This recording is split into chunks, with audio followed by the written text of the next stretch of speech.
call black everything. Everything black, culture over everything, y'all. We taking it back, black.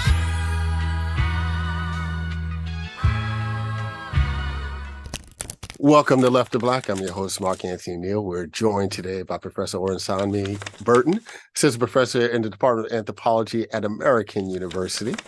He's the author of Tip of the Spear, Black Radicalism, Prison Repression, and the Long Attica Revolt, published by the University of California Press this year. Of Tip of the Spear, historian Sarah Haley writes, Tip of the Spear transforms our understanding of prison rebellion. In so doing, the book offers a stunning contribution to Black radical thought and abolitionist scholarship and politics. Exquisitely researched and argued, this is a must-read. How are you doing today, Professor Burton? I'm doing good. It's a pleasure to be here. Thanks for having me. Talk a little bit about your genesis to this project. Yeah, I like to say that I was given an intergenerational assignment to write this book, essentially. So I started the research when I was a grad student at UNC Chapel Hill, and essentially I wanted to return back to some of the earlier organizing work I was doing and bring a sort of academic, take an academic look at some of the early organizing work I was doing around prison abolition after I graduated from undergrad. And I started out by interviewing the figure who I talk about in the beginning of the book, Eddie Ellis, who was a former member of the Black Panther Party who did 25 years behind the walls in New York. And I was asking him sort of more standard ethnographic questions about, what was going on in the sort of prison abolition movement at the current moment. And he answered my questions by really compelling me to think more historically. And ultimately, he said that essentially, that the people of his generation had already developed answers to the questions I was asking, but that they've never really been able to use the tools of academia to demonstrate that their analysis was better than the dominant analysis. And he suggested that maybe I could do that. And so I took that as kind of a mandate and started to think really deeply, digging into the archives about this sort of Black radical analysis of prisons that had been around since at least the late 60s, early 70s, but that had been kind of hidden from us. And so that's the genesis of the book. Yeah, talk a little bit about that impetus, though, to go from doing abolitionist organizing to setting your foot in the academy.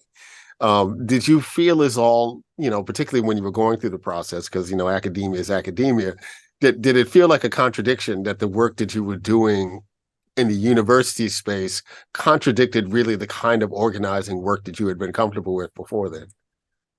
Well, I had been an organizer and a youth worker and a teacher, so I'd always been in sort of educational spaces. Yeah. And there came a point where I needed some time to really figure out what I thought and to figure out how to think and to really sharpen my analysis. And so that was the impetus for me going into academia. And I really looked at it as a gift to be able to really think and read and study. And so, and at that time also, I was a young parent. That's when my son was first born. So I was parenting and I was doing my PhD work, and those were my tasks, and those have been essentially my tasks since that point. So it didn't feel like a contradiction. It just felt like something that I felt really honored to be able to devote myself to this kind of study. Yeah. Talk a little bit about the talk a little bit about the title, Tip of the Spear. Well, the book ultimately is about war, and we can talk more about war at a later point if you want to. But the central argument is that prisons are a domain of war, and essentially that the prison is in fact a microcosm for the broader society. So by studying prison and by studying the prison as war, we can study how war shapes the political system that we live in outside the walls. Tip of the Spear is a term that was brought to my attention by Jalil Muntakim, who's a member of the Black Panther Party and the Black Liberation Army, who spent 5 decades behind the walls. And he wrote that phrase to me in a letter And I never actually asked him what he meant by it in the context, but I continue to think about it because it's a military idiom that's used in the military to refer to the sort of first forces into enemy territory, to sort of open up enemy territory to allow rear guard forces to come in. And so Jalil Muntakim wrote to me that we are the tip of the spear. And so it occurred to me that there was different ways to interpret this. One would be a historical interpretation, which is to say we, political prisoners, have played a leading role in the sort of movement for Black liberation historically. So that's one way that one could interpret that. But another way to interpret it would be more from a strategic or tactical perspective, which is to say that incarcerated people are positioned behind enemy lines such that they have a unique political capacity. And then, of course, because I'm talking about war, one has to study war from both sides of the conflict. And so another way to interpret tip of the spear is that incarcerated people are the tip of a counterinsurgency spear that's actually pointed towards us, we who are outside of the wall. And the prison is actually a strategy for controlling us. And so all three of those definitions are always operative throughout the book as I try to analyze the struggle that's unfolding through the prison. Yeah, if you could, since you've opened up this kind of questioning, to talk about this idea that prisons are war, right? And to think about what's at stake for Black Americans, right, in relationship to our brothers and sisters who are incarcerated, to think about that in the context of a broader war against Black people. Yeah. Well, I mean, you know, if you're Black and you move through certain Black nationalist circles, you've heard somebody say, you know, we're at war. Black people, we've been at war, right? War, I mean, yeah. so it's a thing that one hears. And I think it resonates with a lot of people. And so part of what I wanted to do was really take that seriously all the way through the analysis of the text, right? And ultimately I demonstrate that this wasn't really controversial in the 1970s, that prisons were a domain of war, that in fact, specifically incarcerated people who understood themselves and were understood by the state to be revolutionaries were thinking about war. And prison administrators were thinking about war, and were acting upon the sort of levers of management and governance through this sort of lens of war. And, you know, for me, thinking about, you know, historically the way in which also slavery, which is probably the dominant left liberal way of analyzing prisons, is or one of the dominant ways is to think about prisons as a domain of slavery. But if you look historically, you know, people like John Locke were talking about slavery as in fact a form of war. And Olaudah Equiano also talked about slavery as war. And so the slavery analytic is capacious enough to look at different sort of historical moments and forms of war that are shifting over time, but ultimately this relationship of struggle remains unbroken. One of the interventions that you make with your book, and for the audience, we're talking about Professor Burton's new book, Tip of the Spear, is this idea of the Long Attica Revolt. You know, when folks think about Attica as they've studied it, as we, you know, examined it from a 50-year perspective a couple of years ago, people tend to think about Attica as a one-off, right? Something that happened in a particular historical moment. Your idea of the Long Attica Revolt really forces us to think about what happened prior to Attica, right? To that physical moment, and also what has come after that particular moment. So talk a little bit about this concept of the Long Attica Revolt.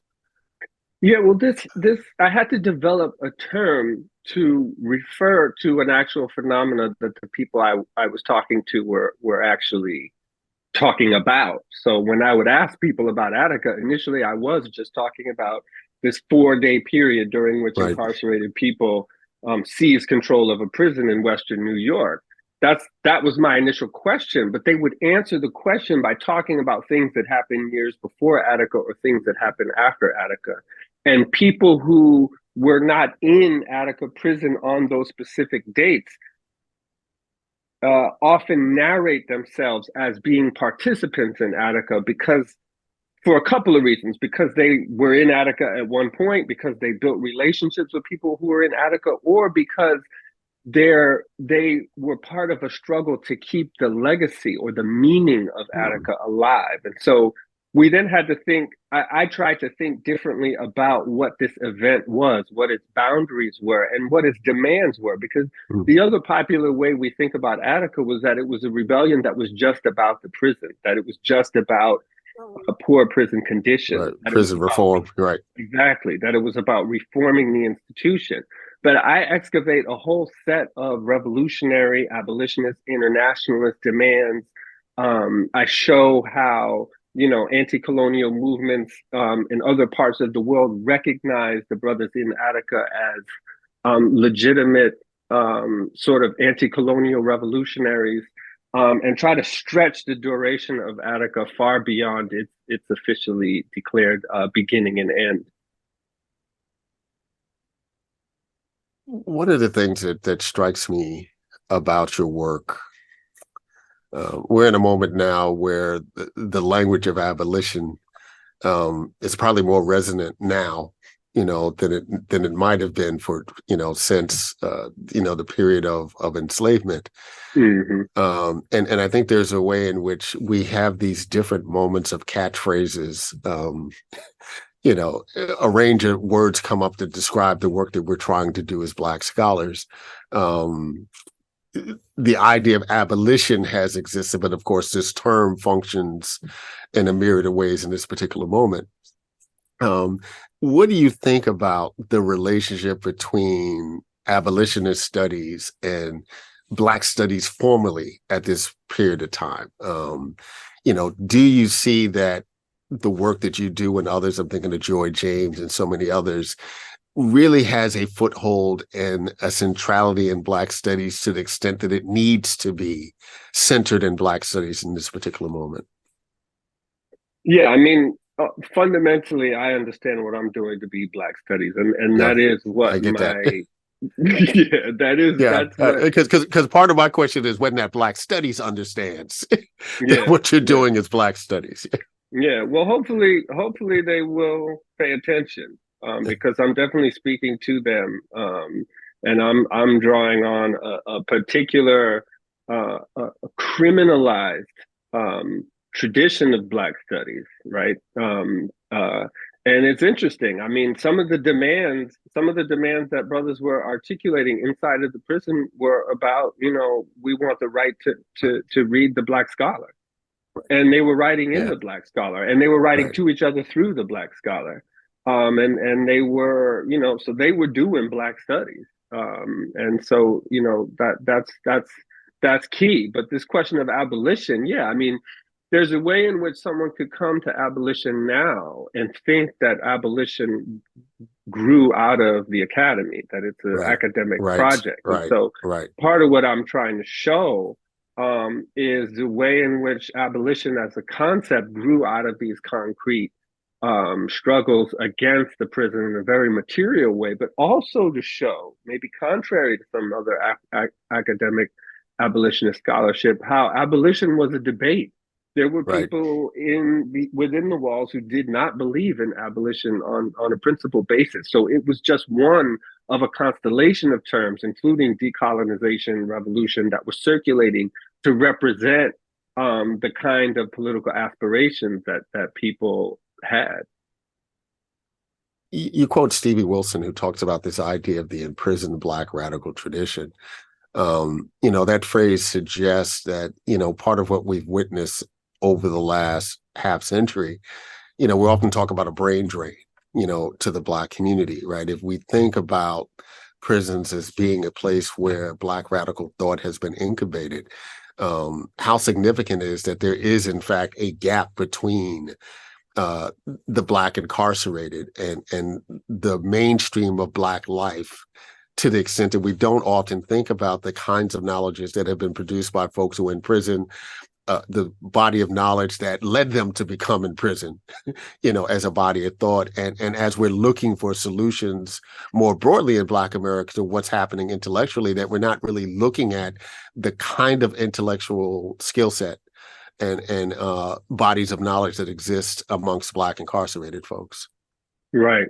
I know you remember In Living Color. Yes, you remember right, the category, right. Damon Wayans, right? Yep, With Damon yep. Wayans. That used to crack me up when I was a kid, and it just occurred to me. I had forgotten about that and re-remembered it, right?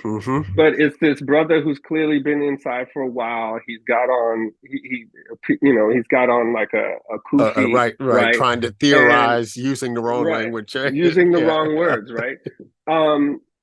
So that's one of the images maybe that appears to us when we think about and it's true that a lot of these brothers did not learn to read or to speak using the same channels, and so like all of us, they might pronounce a word wrong here or there, but there is an intense political and intellectual tradition that has flourished in prison, and part of that is the unintended consequence of state strategies of political repression, such as the counterintelligence program. One of the key goals of COINTELPRO was to prevent, the circulation of militant ideas, especially among youth. And so the political function of the prison was to interrupt the intergenerational transmission of knowledge. That's how the prison was deployed. But this strategy in some ways backfired, because it created the conditions for intense forms of political study, radicalization, and organization within the walls. And so prisons, again, had to evolve to prevent that from happening and prevent it from radiating outwards. And so the last chapter of the book is called The War on Black Revolutionary Minds. And that's about how the key intellectuals among the prison population had to be separated from other incarcerated people, and how they were being experimented on to try to figure out, are there other ways that we can prevent this kind of Black radicalism from flourishing? You talk about the Carceral Archives, this archival body that in part helped you to understand the work that you were doing and the reality of what was happening in terms of the incarcerated. And of course, you can't have that conversation without talking about Hoover and the FBI, but talk about this idea of carceral archives, if you will.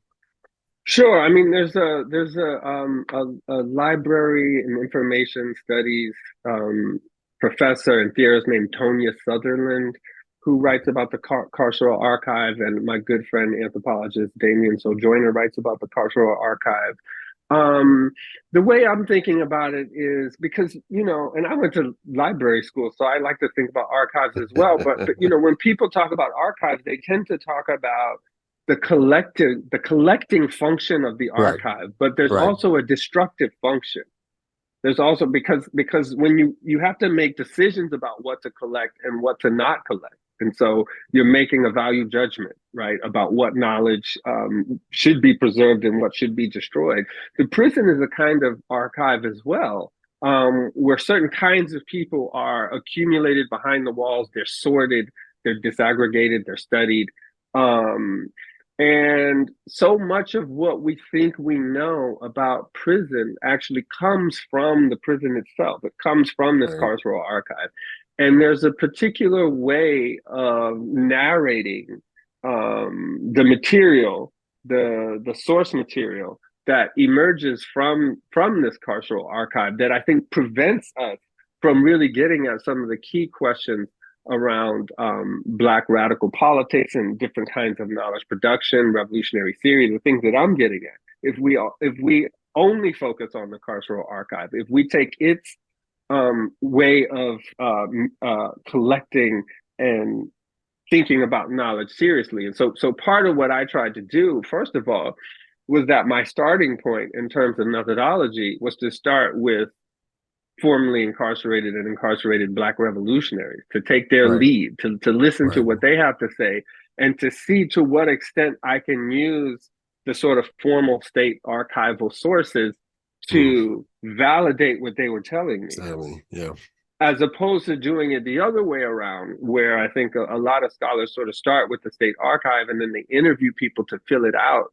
But I think that, the danger with that is that some of the presuppositions of the state, the way, like this concept of the Long Attica Revolt, you can't tell that story if you focus on this narrow way that the state wants us to narrate these events as discrete. And so, thinking about the politics of knowledge and memory and archiving was central to this work. Have you had a chance to share the work, the book, with some of the folks that you talked with, helping you inform the book? Yeah, absolutely. I mean, they were the ones who I was in conversation with the most. And so before the book went to press, I sent everyone who has significantly dealt with in the book, I sent them drafts of the book with a letter. And, in chapter 5, I end up ultimately being pretty critical of some of the folks who mentored me and who I have profound respect for. And so, I wrote them a letter saying, look, this is the conclusion I reached. I hope you feel like I dealt with you fairly. So I sent it to them. Most folks just gave me the thumbs up. Some folks gave me feedback. Everyone appreciated it. Yeah. And then since the book has come out, I sent a copy of the book to most of the folks who are in the book. And, there's a character in the book named Bugs. I spoke to Bugs a couple of weeks ago, and he was like, yeah, man, you got a lot of big words in that book, but I looked them up. And you did a good job. He was like, you did a good job, So that's the highest praise I could ask for. I mean, how important was it for you to do this kind of intergenerational work? Because it goes against the logic of how we're trained as scholars, right? Where we're trying to claim our own space and claim our own lane.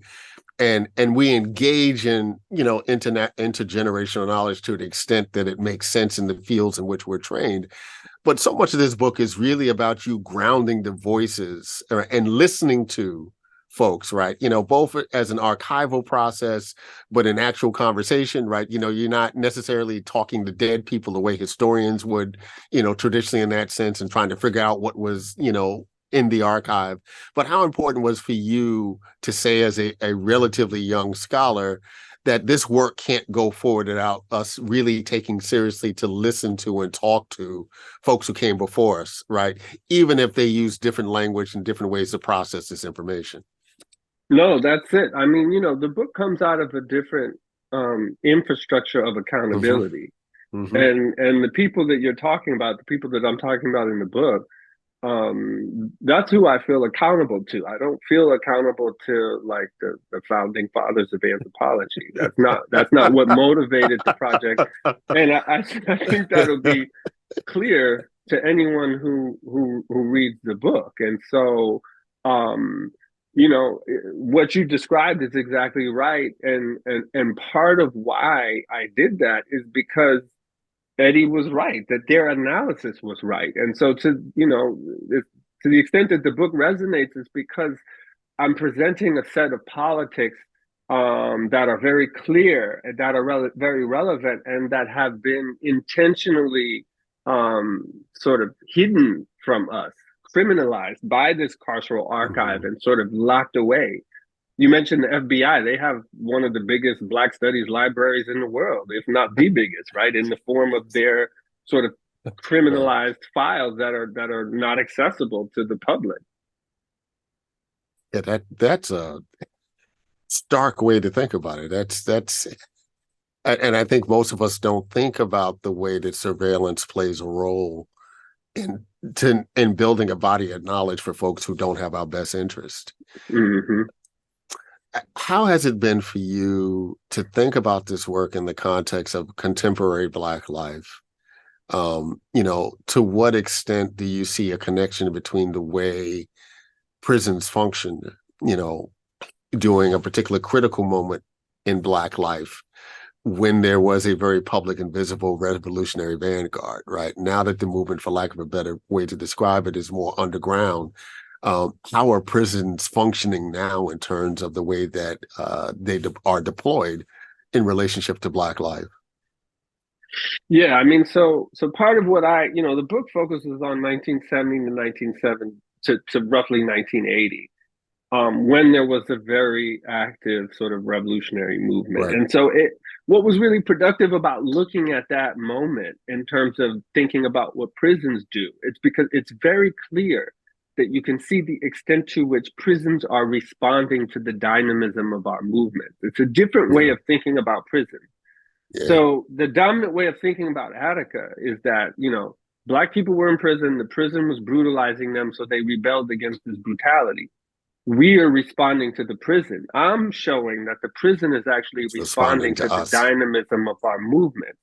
And so, the initial strategy was just to incarcerate sort of radicals and militants and potential radicals who were disrupting things in the so-called free world. That backfired, and you see the intensification of prison rebellions. And so prisons had to reform as a kind of counter-rebellion. And so the moment we're living in now is where these counter-revolutionary strategies of management of the prison are just institutionalized as regular prison management. And so the prison is still functioning as a kind of counter-revolutionary warfare, but no one has to know that in order for it to be true. That's just the way that they have evolved over time. And so that's definitely something that I'm seeing and something that continues to be relevant. You've had a chance now. The book came out 6 weeks ago or about a month ago. Something like that. Yeah, Halloween. Yeah, that where we're and you've had a chance, I know, to go out and publicly and speak with folks. What has been the reaction to the book thus far? I think people have been very interested. They've been taken with the overarching rubric of war, which I think has clarified some things for people in terms of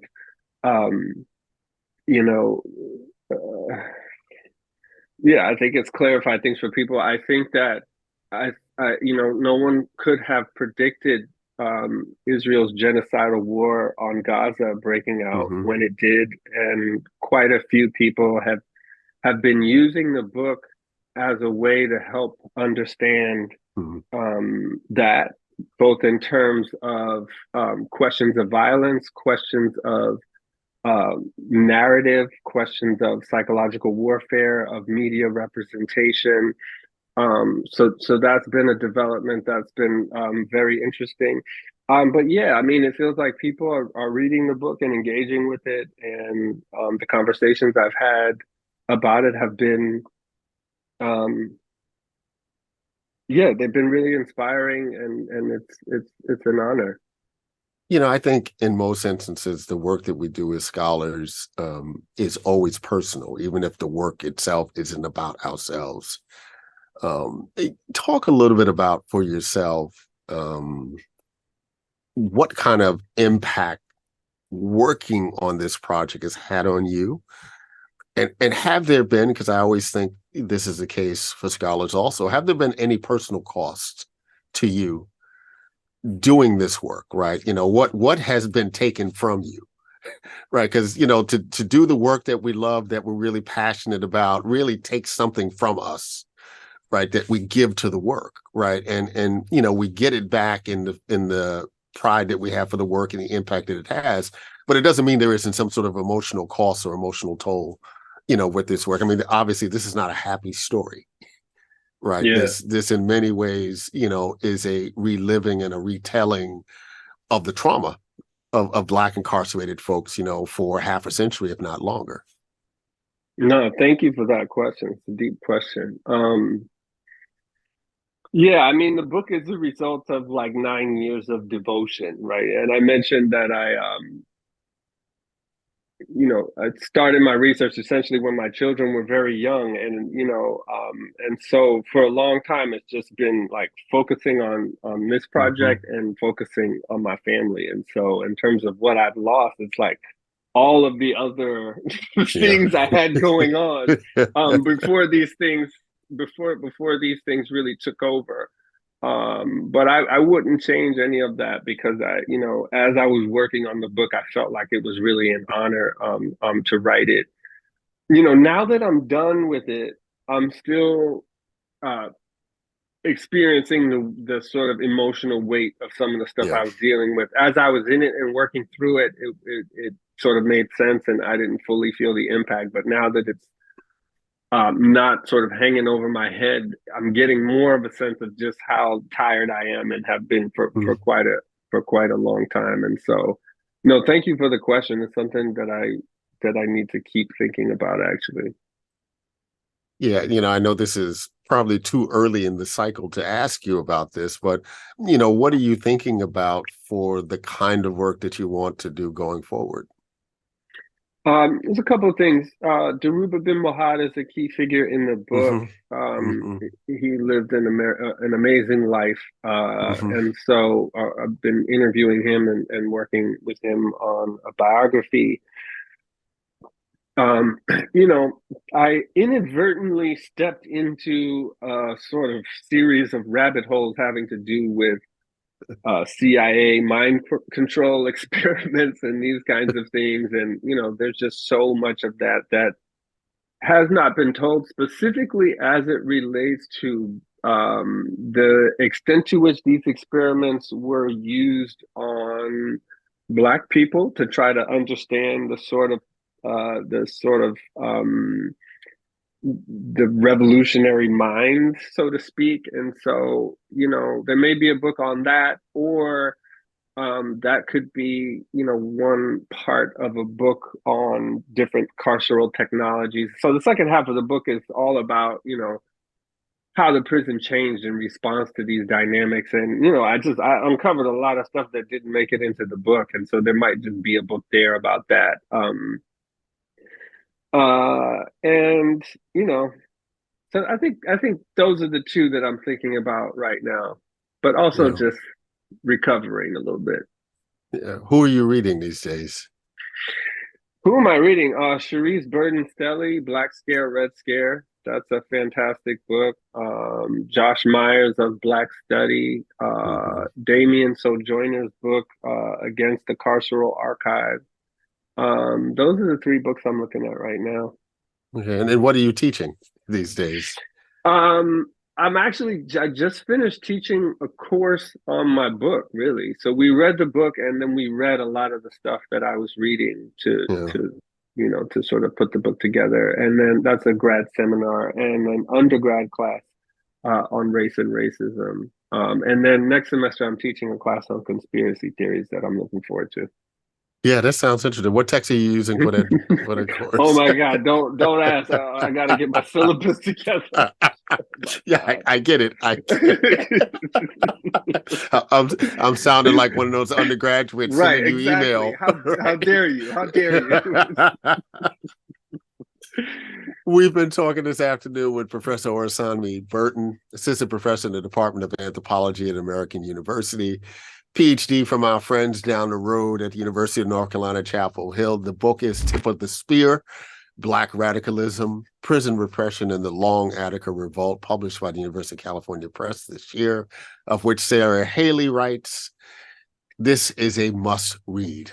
Thank you for joining us today, Professor Burton. Oh, it's been a pleasure. Thank you so much. Black lights and booze burn when I record for Watts, and every black like Troy Davis who never had a fair shot. All black everything black, culture over everything, y'all. We taking it back.